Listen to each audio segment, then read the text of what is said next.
Long before borders split our people, there was a kingdom, bold, structured, and sacred, called the Oyo Empire.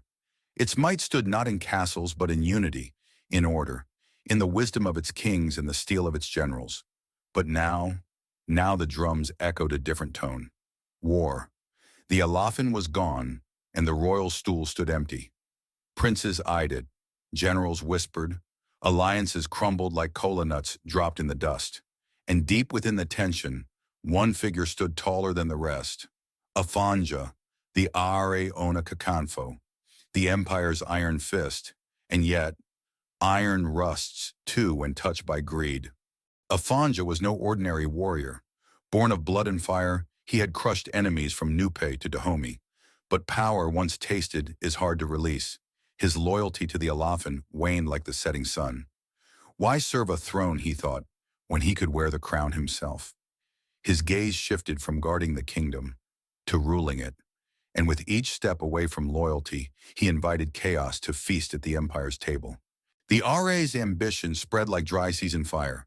In hidden corners, oaths were sworn, elders betrayed kings, brothers turned spies, and Afonja in Ilorin began to summon allies. Not just Yoruba, but Fulani clerics, Hausa fighters, even slaves promised freedom. He forgot the old proverb, "He who calls a snake to scare his enemy must learn to sleep with it in his bed." The empire didn't just crack, it bled. The Alafin, betrayed and heartbroken, invoked the ancient rite.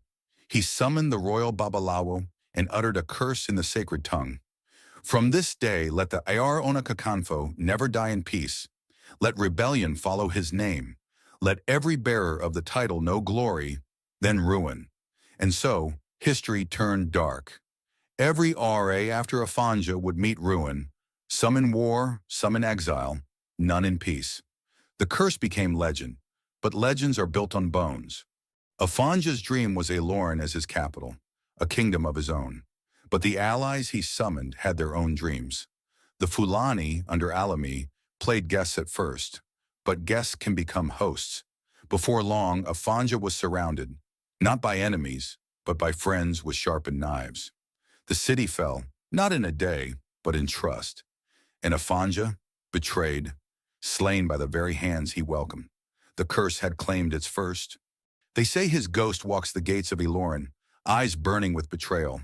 He calls to every new Aare Ona Kakanfo, a warning in the wind. And though his dream died, his actions birthed a city forever changed. Ilorin, no longer Yoruba alone, but Fulani ruled, a scar on the map